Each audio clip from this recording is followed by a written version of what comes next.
Super Talk 99.7 WTN. We're fast approaching 4 o'clock. Coming up just after the top of the hour news that Ken Weaver just spoke about, we will have Michael Lotfi with AFP in studio. It was going to be a nice interview. It was going to be a nice conversation about how things went in the 7th Congressional District and what we can expect in December. But then Lotfi starts disparaging my good name, character, and looks during the break there, and so we're probably going to be off on the wrong foot. I don't know. We'll find out. If we can repair this before the news is up, we shall do so. By the way, I do have a question later on in the broadcast that I'm going to ask you because I stopped by and I'm not going to tell you which carrier I currently have because I don't want to lead you guys in any direction, but I stopped by my carrier today thinking about upgrading my phone.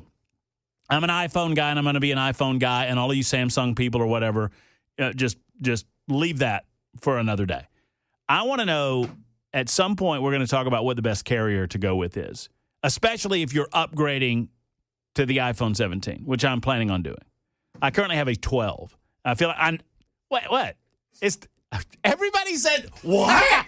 A 12? What are you, in the dark ages? Do you play Farmtown on it? I can't. Erica has a 10, so meh. So we're upgrading, and I'm going to the 17 Pro, and I waited for it to come out, and I want to know if I should switch carriers or not. I want to know which the best carrier is. We'll do that after we talk with Michael Lotfi. It is 1 minute after the hour on Super Talk 99.7 WTN. It is time for the news. Super Talk 99.7 WTN. What's going on, everybody? Matt Murphy and the Matt Murphy Radio Show. It is 8 minutes after the hour. What happened to my volume over here? You're messing with my mind over there. Oh, you turned him on. Michael Lotfi and I are already going after it. We're already breaking down this political race in the only way that we know how, which is yelling at one another about the outcomes. We're gonna have a good time this hour as we try to do a little bit of a post-mortem, if you will, on the 7th Congressional District primary race, and then set up what ought to be a spirited contest coming up in December. To do that, we welcome back to the program our good friend Michael Lotfi of Americans for Prosperity. What's going on, man? Not much, Gary. What about you? Oh, I mean, so Matt, you know what he's wait, hold on, you just be quiet, everybody. Ken, do you know what he's doing, right?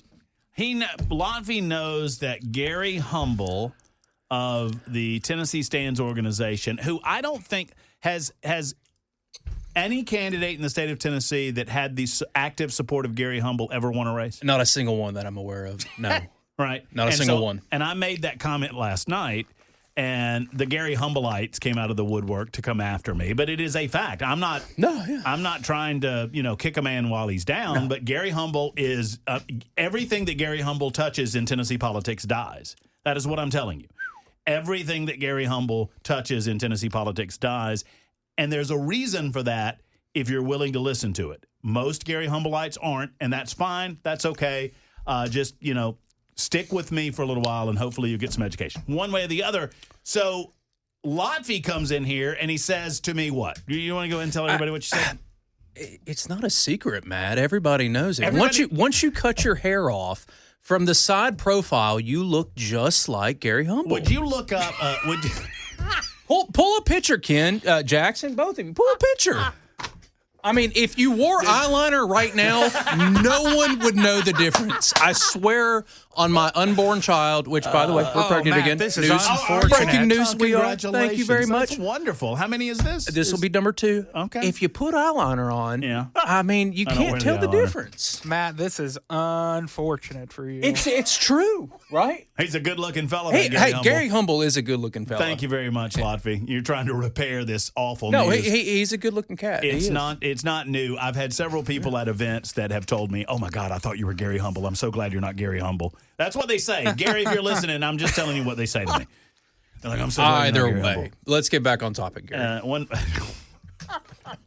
It's so nasty. This is mean. I love you.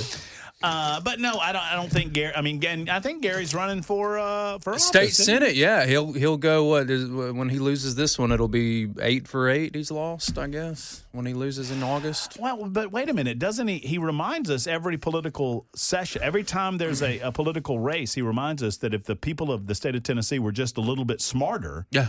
they would vote the way that he tells them to. It's funny because he's literally calling them stupid. His own, He does. the people he wants to be his constituents, he does. calls them stupid. So, but either way, So what did you make of last night's election? Man, result? landslide, right? Like, landslide. Even if I were to be a cynic and a nasty, I try not to be. I try to encourage people to run. Right. Yeah. I want more people in political races. I think we need more grassroots individuals coming out of the woodwork and ascending to places of political positions of power.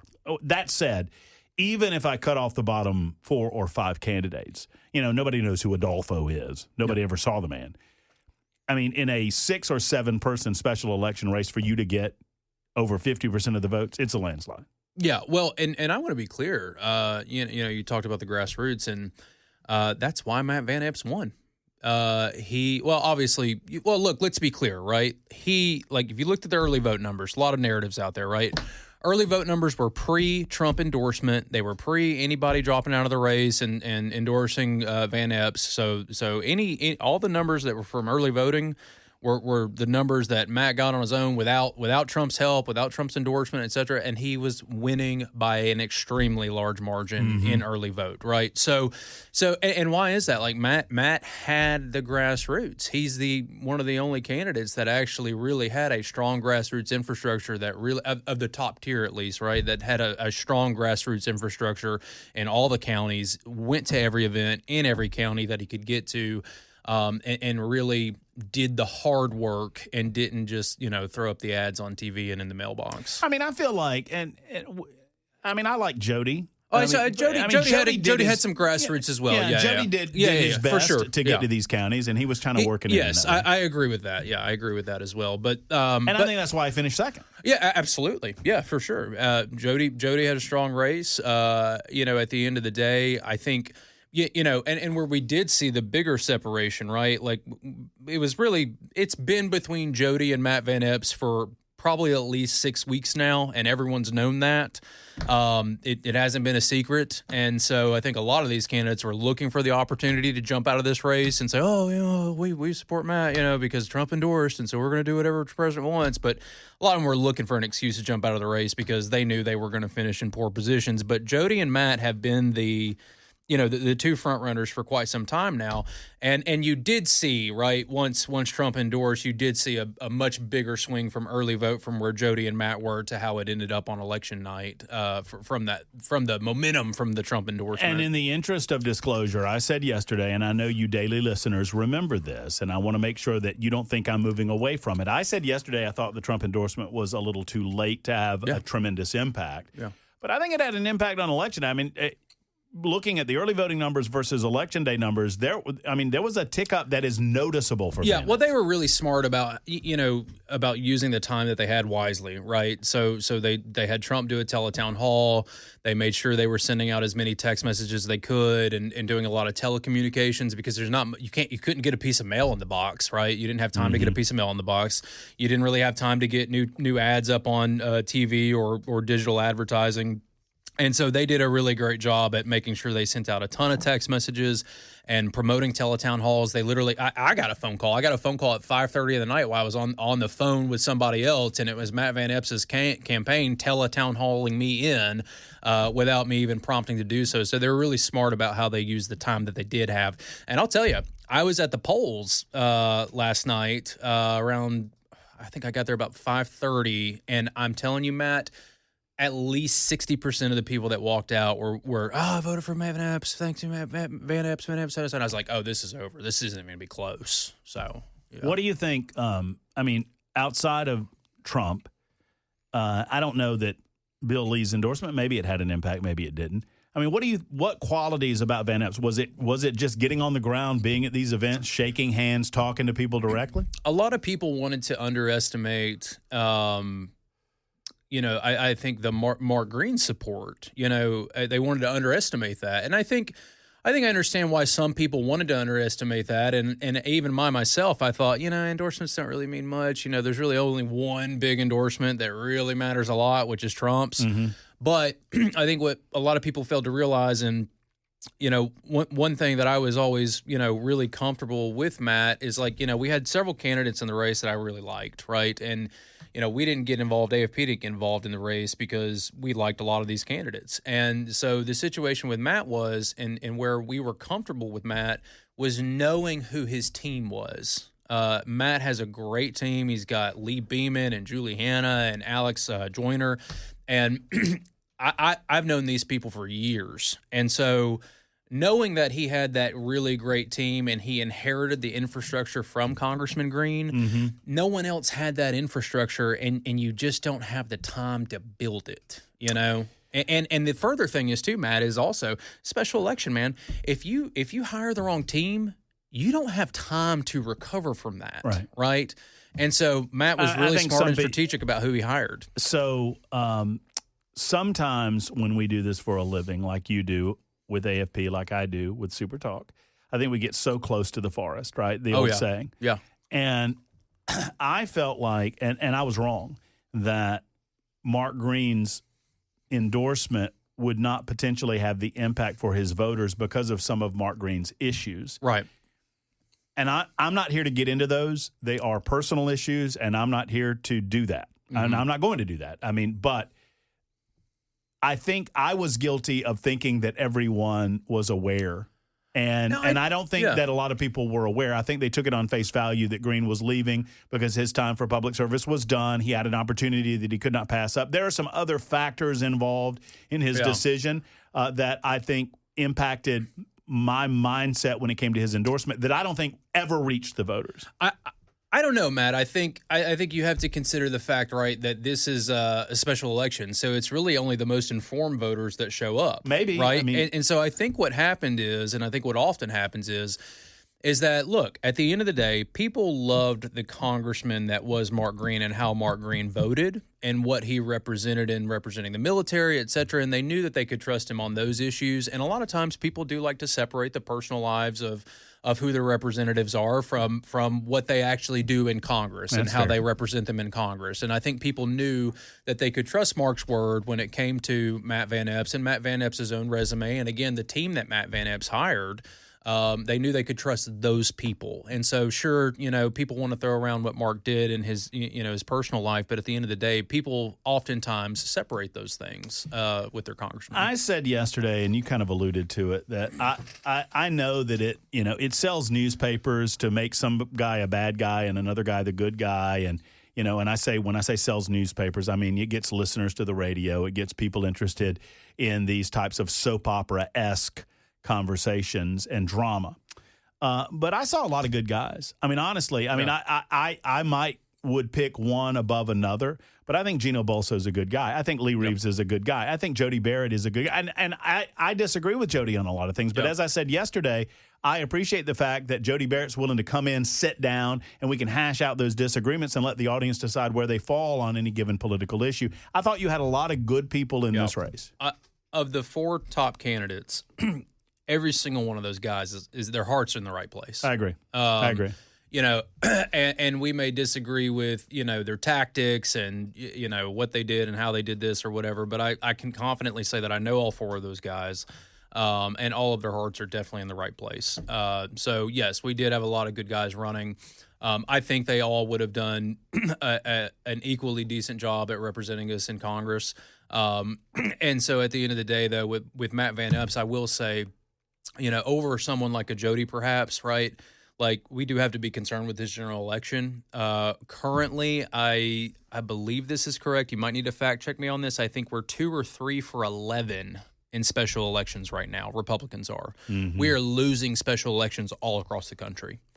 And well, I want to talk to you about that. We've got a short break to take, but I want to talk to you about the closeness. And you can say 5,000 votes is 5,000 votes, and that's all well and good. But in this 7th congressional district, there are certain things that are setting up when this election is Right. on the calendar, the assurity that so many people, I think, falsely have that it's going to be a Republican seat. We'll talk about that with Michael Lotfi in just a moment. It's 20 after the hour on Super Talk 99.7 WTN. What's up, guys? It's the Matt Murphy Radio Show. Getting to news coming up in just a moment. I asked my co-host, and I think it was the one and only. There were plenty of forums, but I think maybe there was one other debate, but I don't recall it. A lot of forums in the 7th Congressional District, but I think we had the only formal debate-style setting with the top 4 candidates on stage out at the Cabaret. Michael Lotfi was my co-moderator in that event, and we had a great time with AFP and Super Talk 99.7 WTN, and I hope you guys listened and watched and all of those things. But we're kind of breaking down the aftermath of this thing. I want to we can continue to talk about how Matt Van Epps will do as a congressperson, but I don't want to get ahead of ourselves. Afton Bain wins the special election on the Democrat side in the primary. It was a tight race for them. 4 candidates. I think Afton won eventually by like 1,000 votes or so. Yeah. She had somewhere in the neighborhood of 8,000-ish. The other candidates were in the 7s. I total up those votes, and I see about 5,000 less than the total numbers on the Republican side. And that concerns me a little bit, Lotfi. Well, it concerns me too, and that's why, Matt, I'm so thankful. And a lot of this stuff is in hindsight, right? But like, I am very thankful that Matt Van Epps actually did win last night, because he can truly be a consensus candidate. I think if Jody had won, you would have a really hard time getting some people to go and vote for Jody. I think there was an intra-state representative war going on in Williamson County, where the voters in Williamson County are very split over Reeves and Bolso, and so what I love about Matt winning this race is that he can be that consensus candidate that everybody can get behind and go and vote for. But you're absolutely right. This district is supposed to be a well over plus 10 Republican district, and 5,000 votes is not. It's a little concerning when you consider the fact that, first and foremost, we did just have a very contentious primary, and we've got to hope that everybody will come to the table. I did see that Barrett had already endorsed, or maybe not fully endorsed, but signals that he's going to support Matt Van Epps, and I know that Reeves has already done so as well. But the concern that I have is like the schedule of this election. Like, early voting literally is scheduled to happen during Thanksgiving. Well, and the election is the week following Thanksgiving, right? Right. I mean, I think I have that right. It's the 2nd of December. Yeah. So, I mean, you're literally. I mean, so the concern is this, and I expressed this. I don't know if I did it on air with someone else. That you're voting the Tuesday after Thanksgiving. Yeah. I live in Cheatham County in the 7th Congressional District. Everybody that I know is a Trump supporter. Mm-hmm. I feel like we've got this in the bag. I'm going to visit Mama and them. Right. And I'm like, there's no reason for me to go to the polls. Van Epps has got this. I would support him if I went there, but there's no reason to do that. And then you come home, and Wednesday morning, Afton Bain wins by 1,000 votes. Well, and you've got to also consider the fact that Afton is the new generation for the Democrats. I mean, Bo Mitchell, poor Bo Mitchell. I mean, he's represented. He's from Dixon. He's represented parts of this district for decades, and he came in 3rd place. That's how irrelevant the quote unquote establishment Democrats are now. And so they've totally lost control of their party. And the Afton Bains and Justin Joneses of the world have completely taken control over their party. And this election result's a perfect example of that. And so, they're going to get really excited about Afton. They're going to get super excited about her. They're going to be really, fired up to go vote for somebody like that. And, I think there's equal excitement around Matt, but to your point is like, do we take it for granted, and hopefully we don't. And hopefully, I expect to see Trump be very vocal about this race. I expect the RNC to hopefully take it very seriously. I was talking to a friend who was actually talking with the new RNC chairman earlier, and the new RNC chairman had brought it up. So I know it's on their radar. I think that's going to be taken seriously. I hope it is. I hope it's taken seriously by every single voter here in the 7th District. Like, we cannot lose this race. We do not have the margins to fool around. Right. No, well, I mean, and if you look at the numbers, if you look at the quag that's going on in Washington, D.C. right now, I mean, obviously it's on the Senate side the results of the shutdown. But the quag exists in part because of the razor-thin margins in the House of Representatives, and this would clearly dramatically affect that if it were to float blue. We'll continue with Michael Lotfi coming up in just a moment. Right now, it's the bottom of the hour. It's exactly 4:30 on Super Talk 99.7 WTN.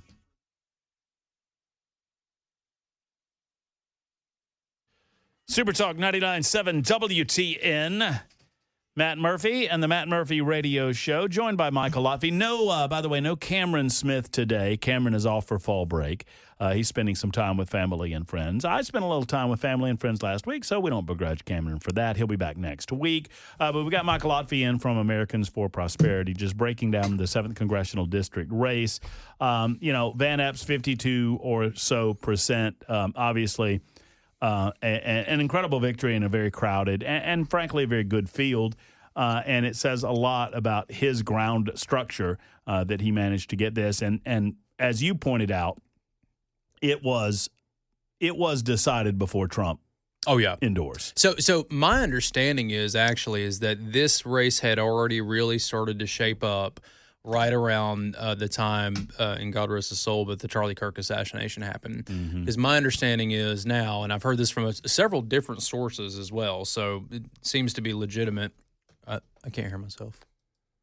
Oh, no. You in there? No, we can hear you. You can hear me? Okay. I can hear you fine. Oh, no, you can jiggle it. You might have bumped it over there. Yeah. Anyways. Oh, there I am. Sorry. But... Now we're just messing with you. You call me Gary Humble one more time, you see what you get. It's my understanding that that they had seen really strong polling numbers for Van Epps. The race was running away from him. Jody was still in it. Everybody else had completely fallen off by then, and that they were planning to endorse. And then the Charlie Kirk thing happened, assassination happened, and they put it on hold. And so, that makes more sense to me. It just didn't get back around to his desk until it got back around to his desk. It makes more sense to me because I questioned yesterday why it took so long if he was going to endorse, because it felt like the impact would be lessened the later and later it got. Right, and that's I don't take that as gospel. I've heard that from several different sources. Some that are pretty close to the White House, so I don't know, but that's what I've heard, and that does seem to make a lot more sense to me as well. Look, my number one message to the voters right now is look, the Republican voters listening to this conversation, you may not love Matt Van Epps. That's okay, because no one's perfect. If you want a perfect candidate, you better run yourself, right? Right. We can't let this intra-party squabble turn into a divorce. We've got to get to the polls, come together, love on Matt Van Epps. He needs it. We all need it. He's got a great team. He's going to do great, and he needs our support. I'm always sad to use this turn of phrase because the first time I heard this turn of phrase, it was Barack Obama that said it, and I feel like I have to give credit. But let's not make the perfect the enemy of the good. Right, yeah. And I understand, and I kind of got into it a little bit on social media last night. Not really into it, but I was trying to have a conversation with people that were being very emotional last evening because their candidate had just lost, whether their candidate was Gino Bolso or Mason Foley or Stuart Parks or Jody Baird or whoever it was. And I was trying to convince them that, hey, these are all good candidates, and Van Epps is a good candidate. He is. He's an amazing candidate. And he was an amazing candidate. And, oh, by the way, he's an amazing caller, too. He's on the line right now. There we go. Matt Van Epps is joining us on the program, the big winner. Congratulations. Hey, Matt Van Epps. Yeah, there you go, buddy. How are you doing? Gentlemen. Hey, Matt. Hey, Michael. I'm doing great. Thanks for having me on here for just a minute. What a great team win. Just incredible.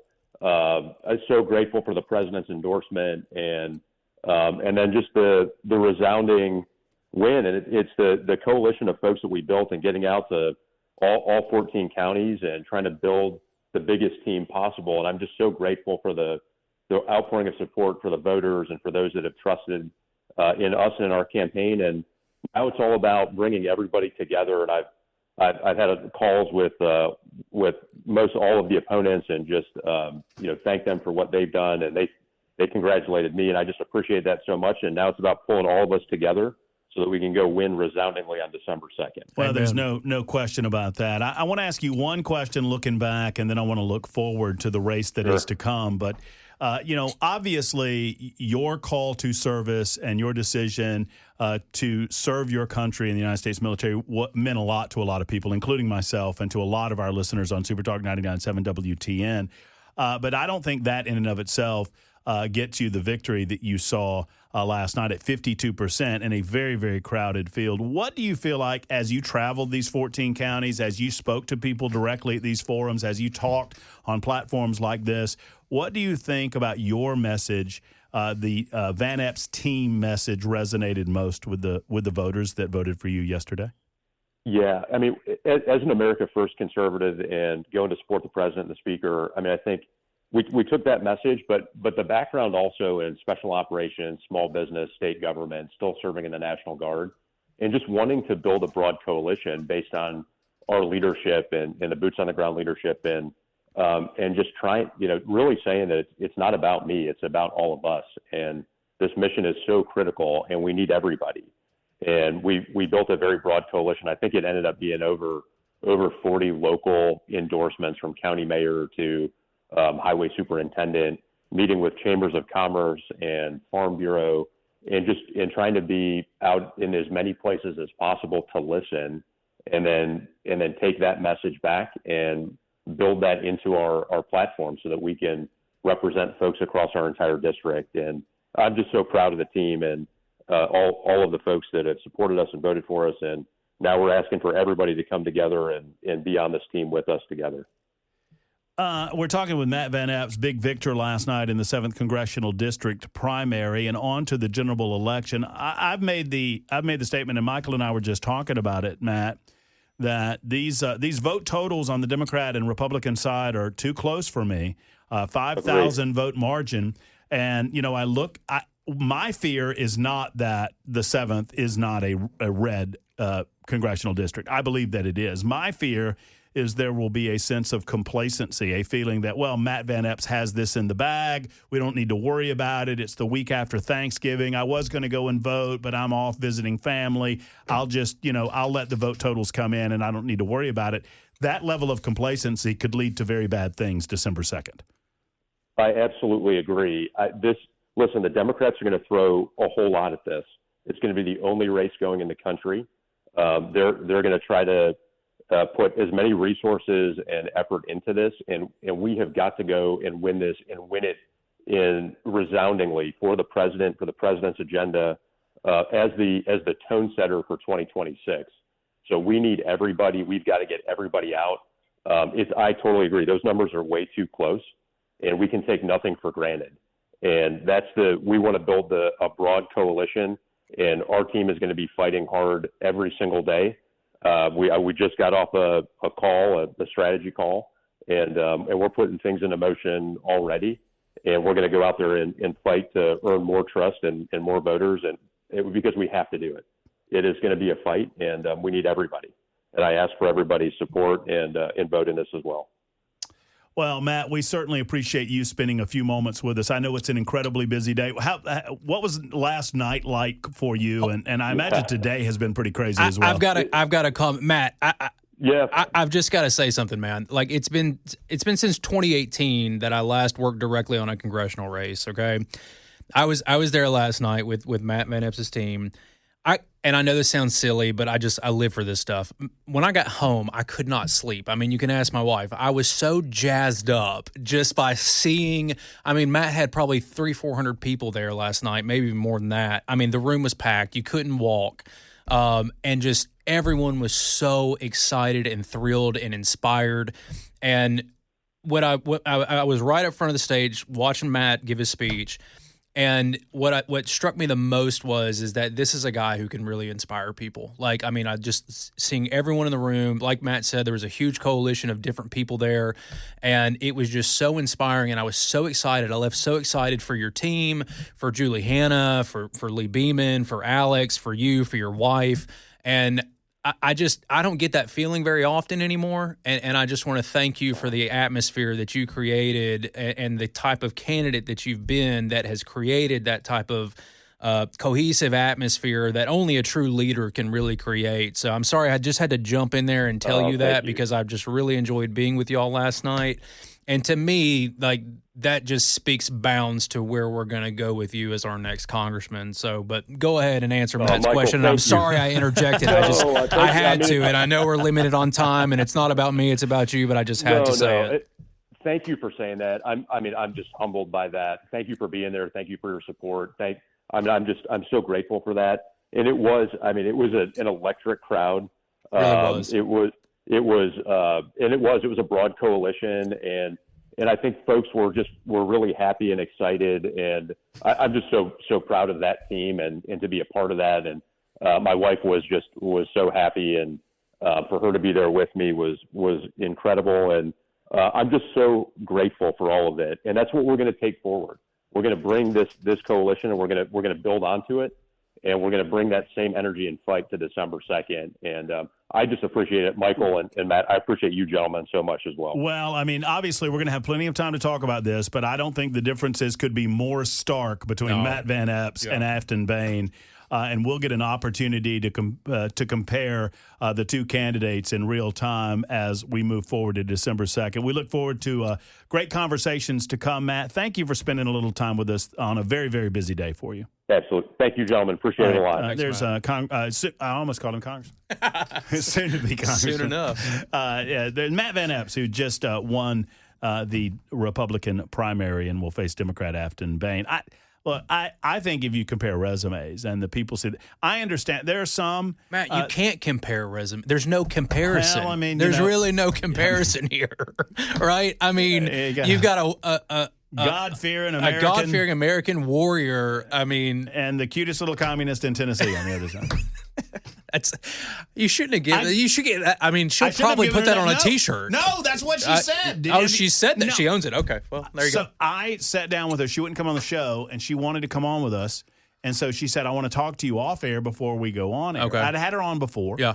And I told her, I said, I've been referring to you as the cutest little communist in Tennessee. She loved it, in the interest. She said, she said she's going to put it on a T-shirt. Have we had this conversation? No, we haven't. That's exactly what she said. Well, I just know her well enough to know that. She said, I'm putting it on a T-shirt. Yeah, I absolutely love that. I'm sure she does. I'm sure she does. Well, look, like I was saying before Matt called in was, no candidate is perfect. There is no such thing as a solution. There are only trade-offs. And at the end of the day, the trade-off that some people, it's a very easy one for me. I'm not even thinking twice about this, but there are some folks out there in the Republican Party who feel jilted, who want to have sour grapes, et cetera. Guys, this isn't even a question. I mean, I put a check in the mail for Matt Van Epps on the way over here, literally. Like, this is not a question. There's no question about it. I am fascinated with and I think it's a relatively small faction of political people who have decided that if their guy doesn't win, or gal, but if their guy in this case does not win, that the Van Epps, Van Epps was endorsed by Trump, who is beloved. Who all these people say, right? Whatever Trump says goes, right? And I'm hearing from some of those folks who say that Matt Van Epps is a rhino establishment. One, I don't think he's I don't know how he can be establishment when he's never been elected. Yeah, but and look, I was not I was Switzerland in this race. I would be congratulating Jody Barrett today had Jody Barrett won. I'd be congratulating Gino Bolsa today had Gino Bolsa won. I think those two would serve very admirably. The one thing that I keep hearing, and I have not found any evidence of this, but I keep hearing that they wanted to label him Tennessee's Fauci, right? Mm-hmm. That he had. I have not seen, and I understand he was in the Lee administration. I understand that he was a part of implementing policies, but I have not found a shred of evidence that he was the policy decision maker on anything that happened during COVID. First and foremost, President Trump is the one who started that process, right? Yeah. And so, second, Tennessee was one of the what?